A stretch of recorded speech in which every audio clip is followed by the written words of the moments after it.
é Mariana Siqueira Campos de Deus, sou R1 de Ginecologia e Obstetrícia do HC-UFG e hoje eu vou dar a aula sobre sexualidade com orientação do Dr. André e do Dr. Gilberto. Esse é o roteiro da minha aula e primeiramente eu quis trazer esse poema da Rupi Kaur pra gente refletir nessa aula, pensar sobre a importância de cuidar dessa mulher, deixá-la se sentindo completa e confortável com a sua sexualidade, para então ela poder ter uma relação saudável e prazerosa com outra pessoa.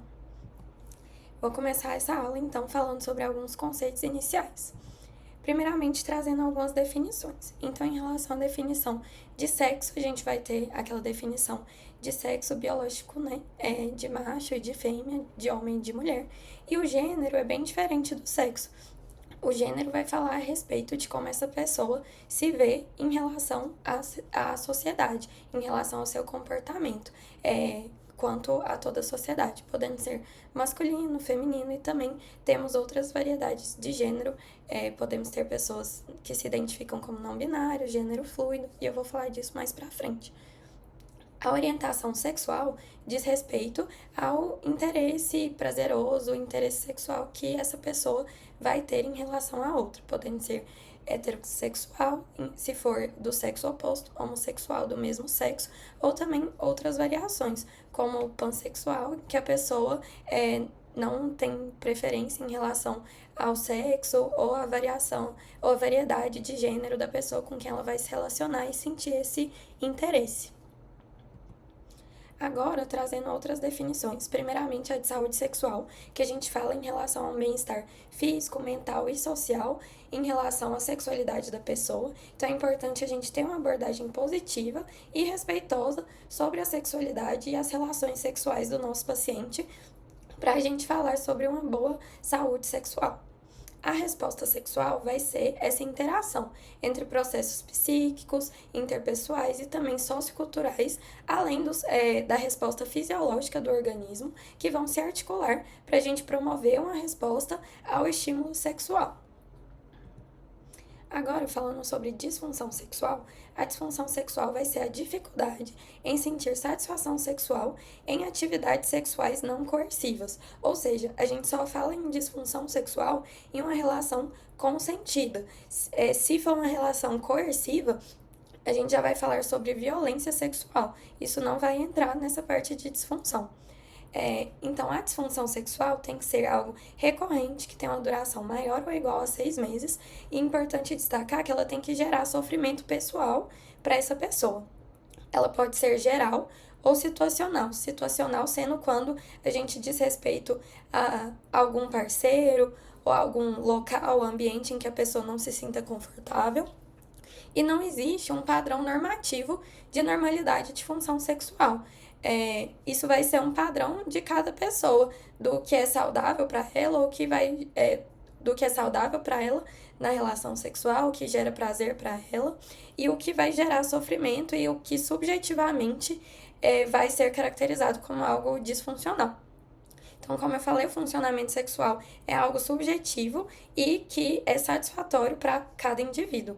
Então, a gente só vai manejar a disfunção sexual se for algo que a paciente referir que a incomoda e que ela deseja abordagem, algo que ela vai referir no consultório que está gerando esse sofrimento pessoal. A disfunção sexual é algo muito importante, epidemiologicamente falando. Então, 28% das mulheres brasileiras apresentam alguma dificuldade sexual. Essa estatística vai para 40% quando a gente fala a nível mundial.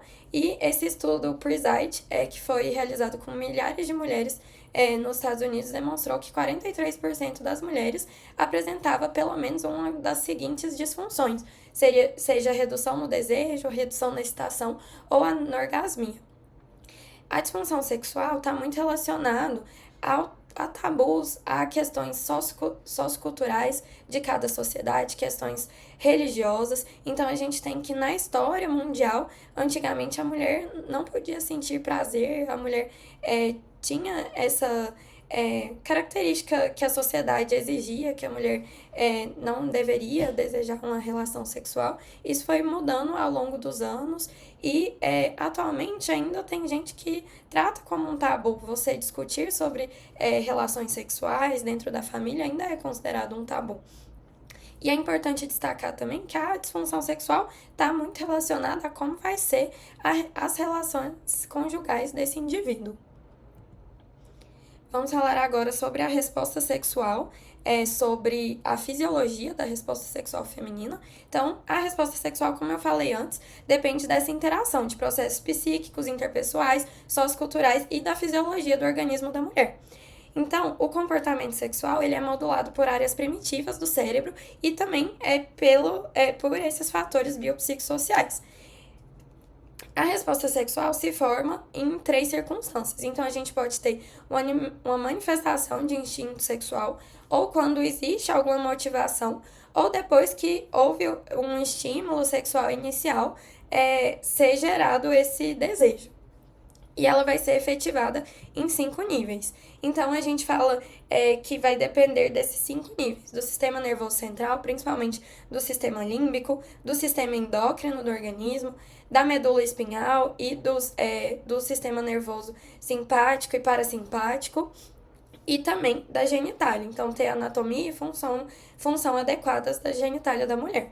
A dopamina, ela vai exercer um papel primordial na resposta sexual e na regulação de fatores cognitivos, dos fatores motivacionais, motores e também dos fatores hormonais.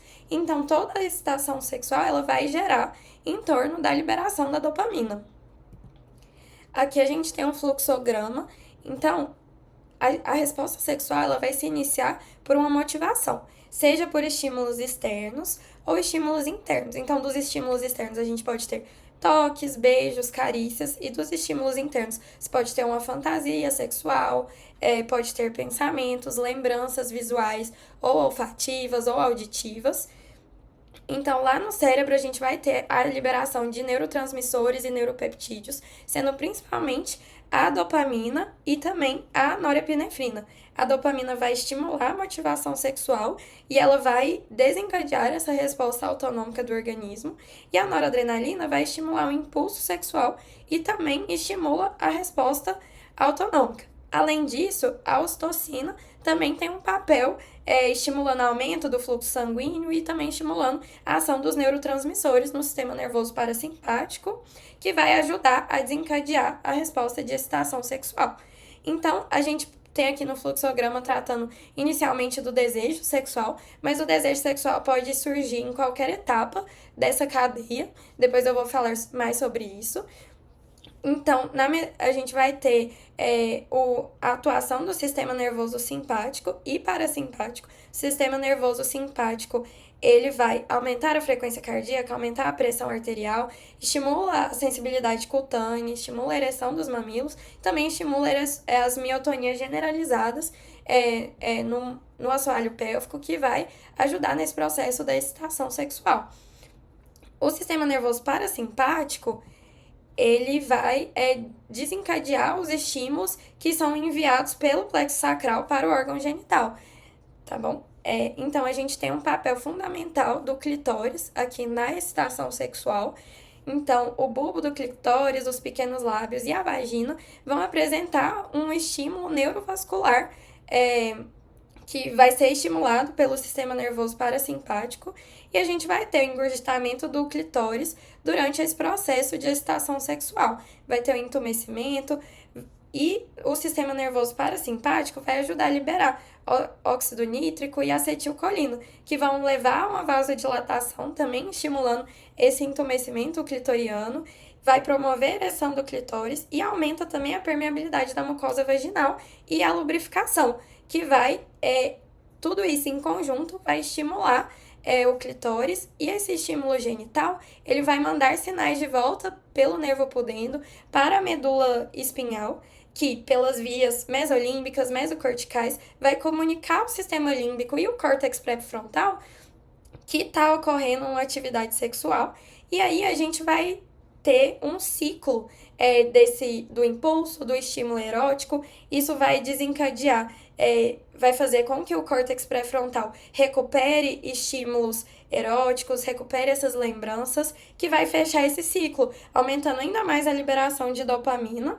e progressivamente aumentando a excitação até que se atinja o orgasmo.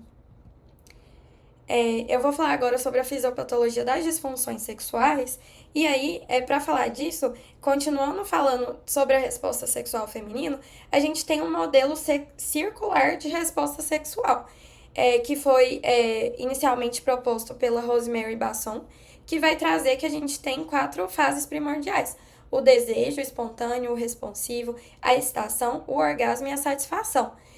Como eu falei antes, então, o desejo pode surgir em qualquer etapa. Mesmo que a pessoa não tenha aquele desejo espontâneo inicial, ele pode surgir como um desejo responsivo depois que você tem a excitação sexual. Pelo modelo circular, a gente tem uma ênfase importante na intimidade emocional. Então, na resposta sexual feminina, a intimidade emocional influencia no desejo, na excitação e na satisfação que a mulher vai ter com essa parceria sexual. O desejo, como eu falei anteriormente, pode ser por estímulos externos ou internos, espontâneo ou responsivo. Então, a gente vai ter um ciclo de que a satisfação sexual, a ausência de dor, a intimidade vai aumentar a sensação de bem-estar dessa mulher, vai ser um incentivo para a relação sexual e isso vai influenciar e desencadear uma maior resposta, um maior desejo. Aqui eu trouxe de volta aquele fluxograma só para relembrar a questão do desejo sexual podendo surgir em qualquer etapa. Então, se você teve uma resposta sexual satisfatória, isso vai estimular você a ter mais desejo, vai estimular o relaxamento dessa mulher e vai gerar esse ciclo vicioso para que ela tenha uma resposta sexual satisfatória em próximas relações sexuais também. Nós temos alguns fatores que vão influenciar essa fisiopatologia das disfunções sexuais. Os fatores neurológicos podem estimular, então pacientes com esclerose múltipla ou Parkinson podem ter disfunções sensoriais na região genital. Drogas antiepilépticas que induzem a enzima P450 hepática, podem aumentar o SHBG, diminuir a testosterona livre e reduzir o desejo e a excitação. Então, drogas como a fenitoína e a carbamazepina podem fazer isso. E lesões de medula espinhal ou doenças do sistema nervoso central podem afetar segmentos da espinha sacral e causar dificuldade ou ausência de excitação.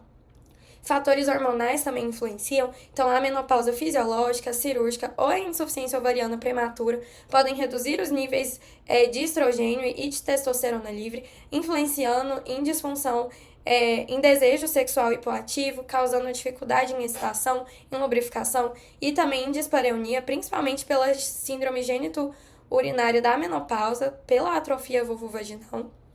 O uso de anticoncepcionais orais raramente pode causar um desejo sexual hipoativo, mas isso pode ocorrer pela diminuição dos níveis de testosterona ovariana e pelo aumento do SHBG também.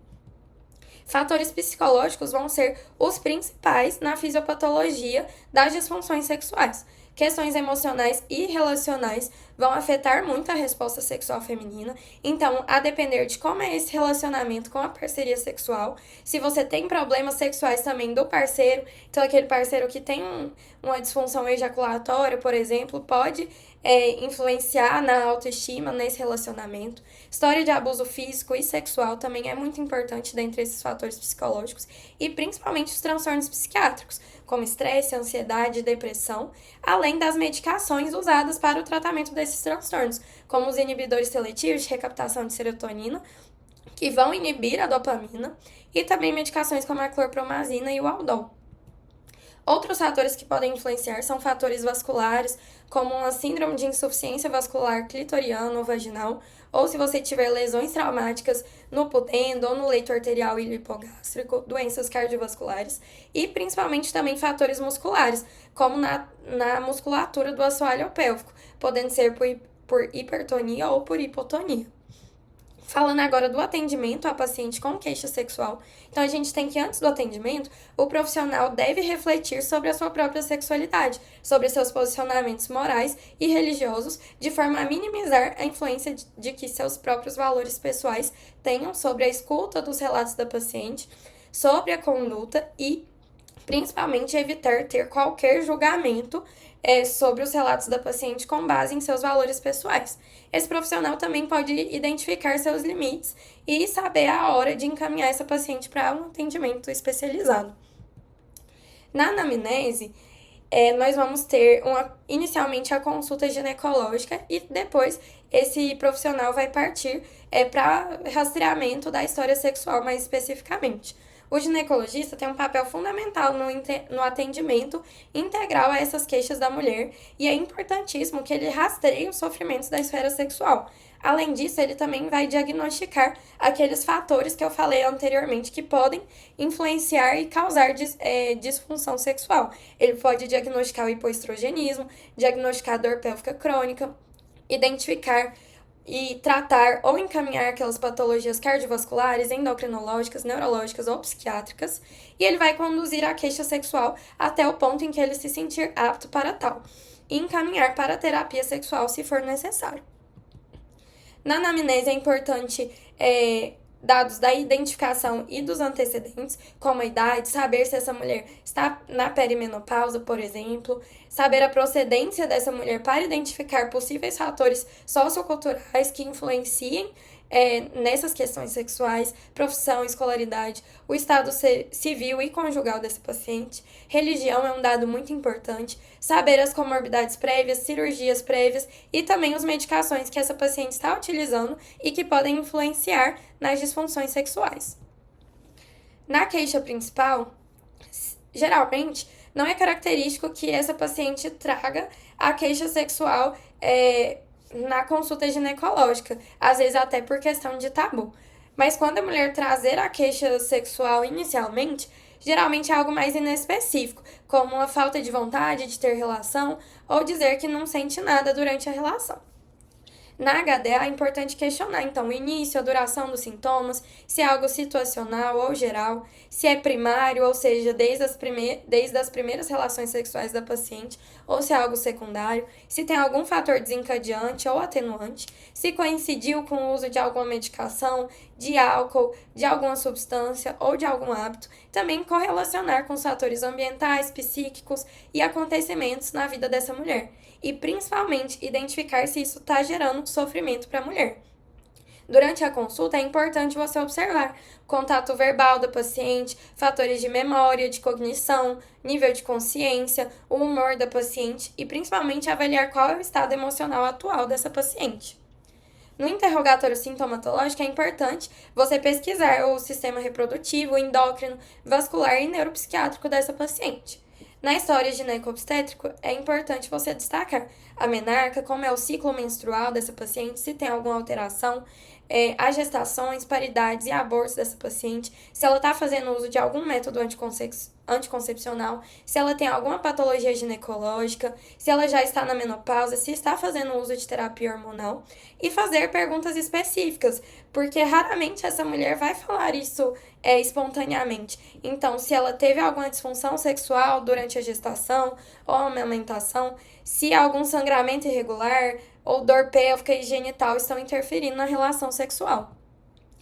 É importante, agora que eu vou começar a falar sobre o questionamento da história sexual da paciente, então você questionar a sexarca, quais que são as parcerias dessa paciente, o número de parceiros, se são parceiros fixos ou eventuais, qual a orientação sexual da paciente, identificar intercorrências nas relações sexuais, se todas as relações dessa paciente foram consensuais ou se ela já sofreu algum episódio de violência sexual ou de violência física. E principalmente também se durante a educação dessa paciente, ela em casa teve algum aspecto repressor sobre a sexualidade, seja por religião ou mesmo por como foi essa discussão sobre sexualidade na família. E também tem que se questionar como é o relacionamento conjugal dessa paciente.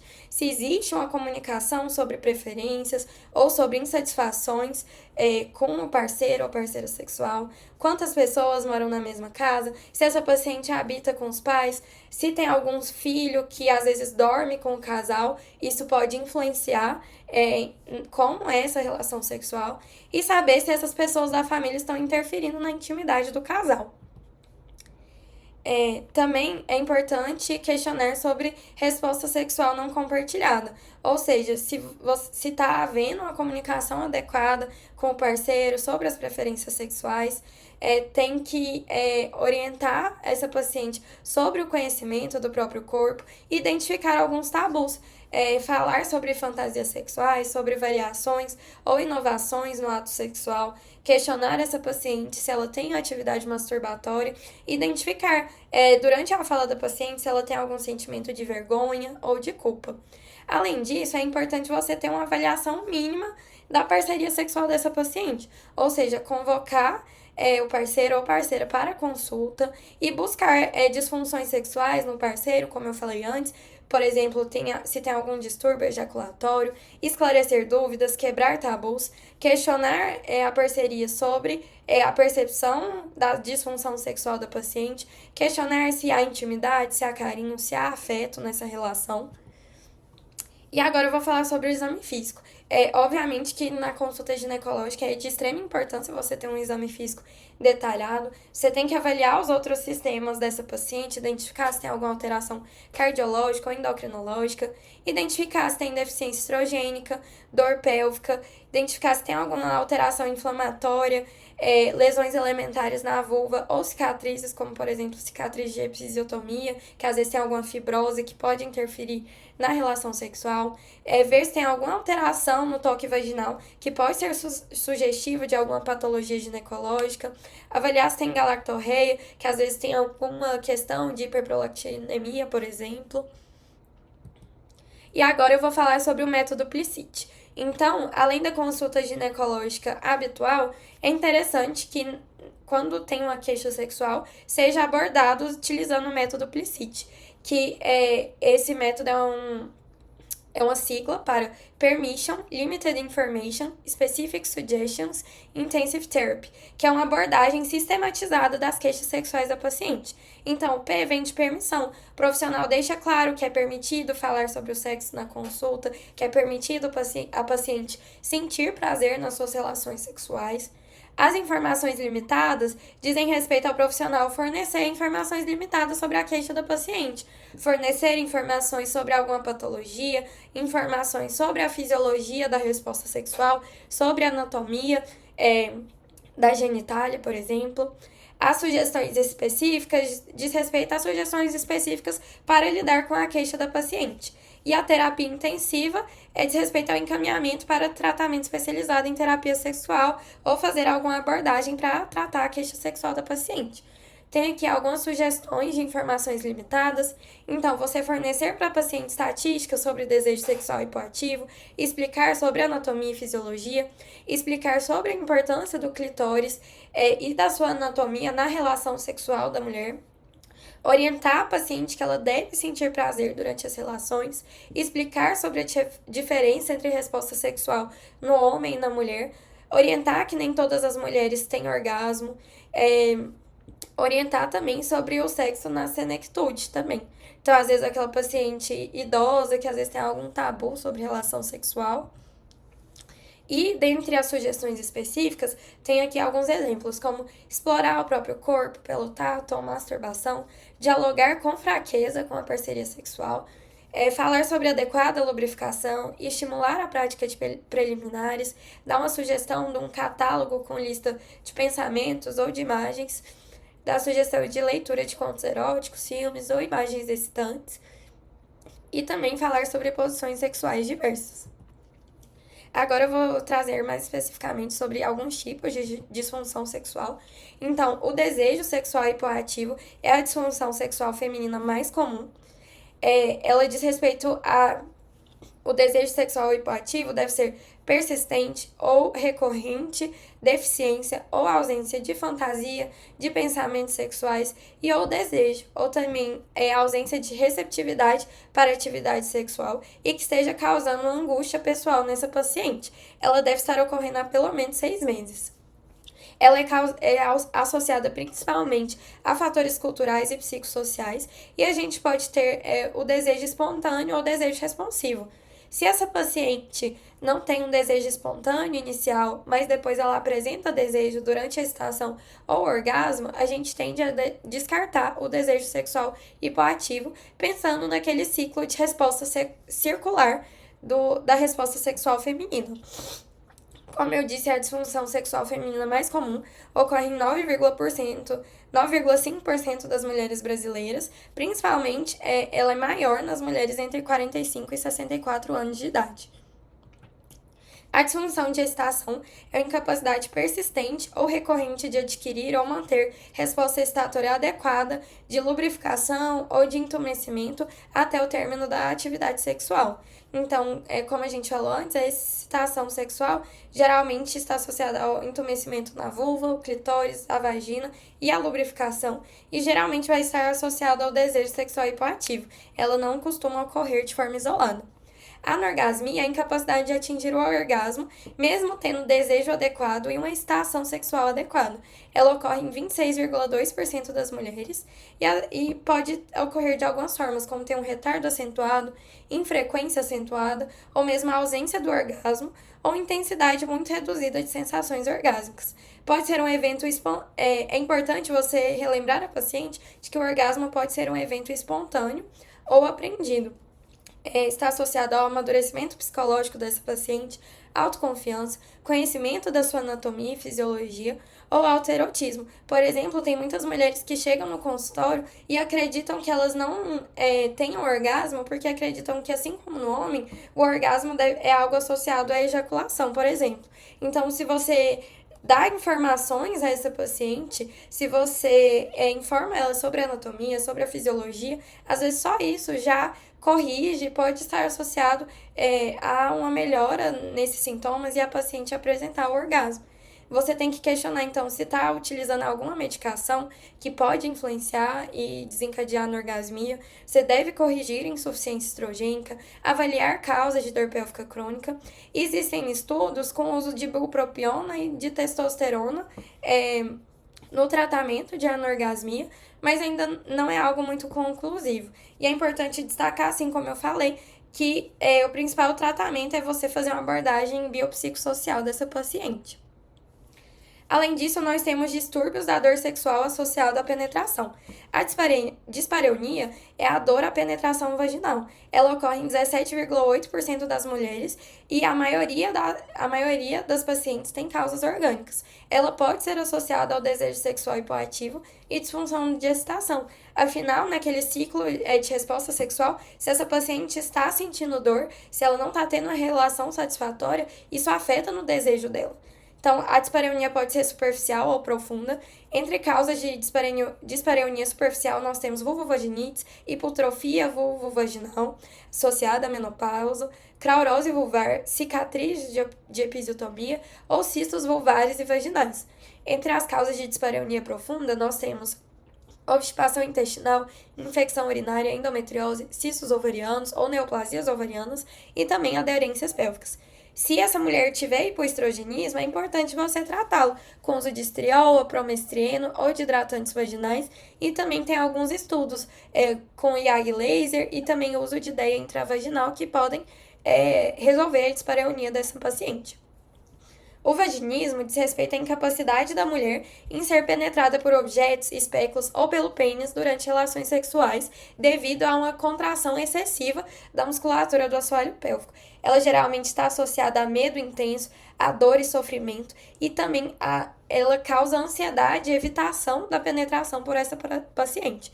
Entre os critérios diagnósticos, a gente tem dificuldade acentuada e persistente ou recorrente na penetração por contração involuntária ou tensão dos músculos do assoalho pélvico, dor vulvovaginal ou pélvica acentuada e persistente ou recorrente durante a penetração, assim como medo, ansiedade acentuada ou persistente ou recorrente de dor vulvovaginal ou pélvica, e você tem esse medo de antecipação durante a penetração ou após.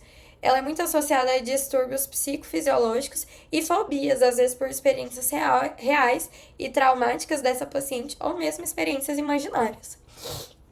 Dentre o tratamento do vaginismo, a gente tem medidas educativas, psicoterapia, tratamento fisioterapêutico com técnicas de propriocepção ou autorrelaxamento, massagem perineal. E aqui eu trouxe um algoritmo do modelo Plicit para abordagem do vaginismo. Então, a gente tem que identificar a causa, avaliar qual é a interpretação dessa paciente sobre a sua genitália, sobre a vulva, o ímen e a vagina, trazer informação sistemática para essa paciente sobre as possíveis causas de vaginismo e dar algumas sugestões, como motivar o autoconhecimento, estimular relaxamento e alongamento, e eu vou trazer aqui mais para frente a penetração controlada pela paciente. E então tem alguns métodos de terapia sexual que podem ajudar no vaginismo. A vulvodinha é a dor ou queimação vulvar com duração maior que 3 meses, sem causa definida. Então, nesses casos de vulvodinha, é uma dor espontânea e que independe do toque. Pode estar associada a uma dor crônica, distúrbios do sono e alterações psicossociais.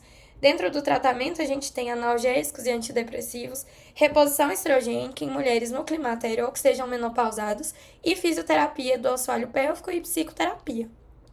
O distúrbio sexual hiperativo é menos comum em mulheres. Ele geralmente é concomitante a quadros de ansiedade e aumento dos níveis circulantes de androgênio.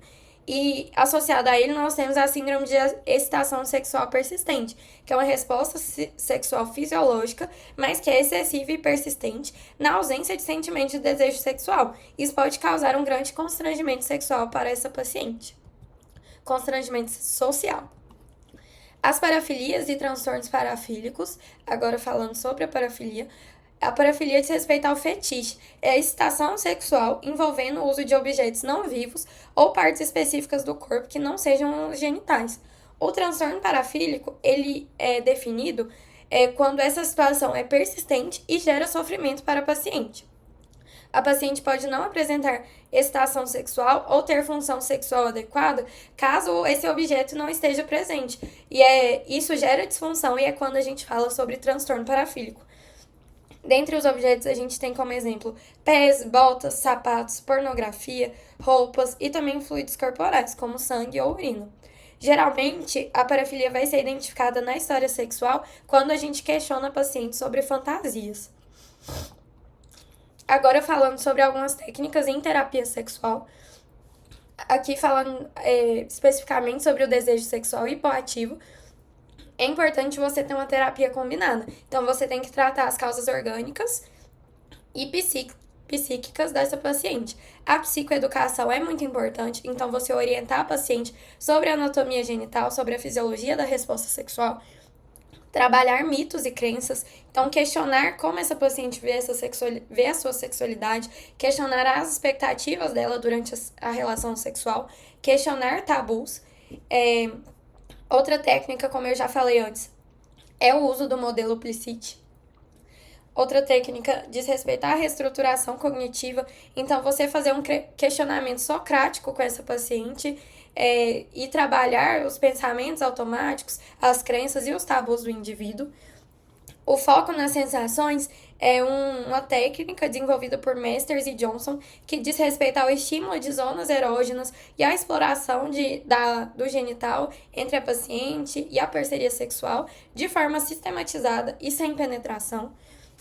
Além disso, outras técnicas são a erotização, a biblioterapia e a comunicação assertiva. Então, essa paciente falar o que ela deseja, quais são as suas expectativas e comunicar de maneira assertiva com o parceiro sexual. Agora, falando sobre as técnicas de terapia sexual no tratamento do vaginismo, então aqui também nós temos a psicoeducação, como eu já falei antes, a terapia cognitivo-comportamental é muito importante no tratamento do vaginismo, e aqui eu tenho uma tabelinha falando sobre a exposição progressiva. Então, no consultório, você vai preparar a paciente para as situações em que vai ocorrer o exame genital ou a penetração. Então, vai ocorrer em algumas etapas. Então, primeiramente, a paciente se deita na maca de exame vestida completamente. Depois, ela vai deitar ainda vestida, mas com os joelhos afastados, com um lençol ou não. Mas ela vai ficar com as pernas abertas. Na terceira etapa, ela tá sem o lençol. Na quarta etapa, ela vai estar utilizando shorts em vez de alguma roupa comprida, depois somente com roupas íntimas, até que na última etapa, ela está desnuda. Então, isso vai ser realizado durante várias sessões. O contracondicionamento também é importante. Então, você condicionar uma resposta contrária aos pensamentos catastróficos da paciente, estimular pensamentos positivos. Então, é importante você ter essas técnicas em conjuntos, como a exposição progressiva, o contracondicionamento, e é importante ter a participação da parceria nesse tratamento. Agora, falando sobre incongruência de gênero. A incongruência de gênero é quando a pessoa anatomicamente normal, ela se sente como membro do sexo oposto e deseja se adequar ao sexo oposto, embora suficientemente consciente sobre o seu verdadeiro sexo biológico. A gente só fala sobre disforia de gênero quando isso é algo que causa sofrimento na paciente. Eu trouxe aqui uma imagem que é até falada no manual, em que o gênero a gente pode tratar sobre ele como um espectro entre o preto e o branco. Então a gente não tem algo simplesmente preto ou branco, você tem vários espectros de cinza entre essa escala de cores, e a gente também fala sobre isso na discussão sobre gênero. Então você pode ter incongruência de gênero parcial ou total. Você pode ter, aqui eu trouxe alguns exemplos, como a pessoa do sexo feminino, mas que deseja ter apenas um nome social masculino, a pessoa do sexo feminino que deseja fazer mastectomia, ou que deseja fazer hormonização, ou que deseja fazer hormonização masculina e mastectomia.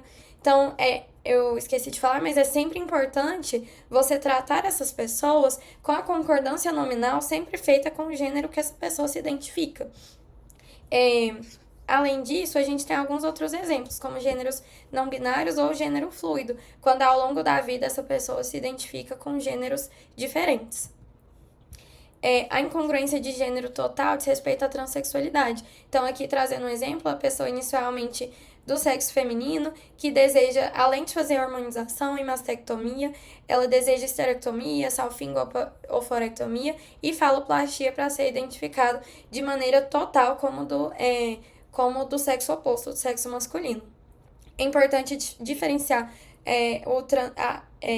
o transexual ou a transexual da travesti. A travesti ela é diferente da mulher transexual, ela raramente solicita cirurgia e ela se sente bem com a ambiguidade da aparência feminina e o genital masculino.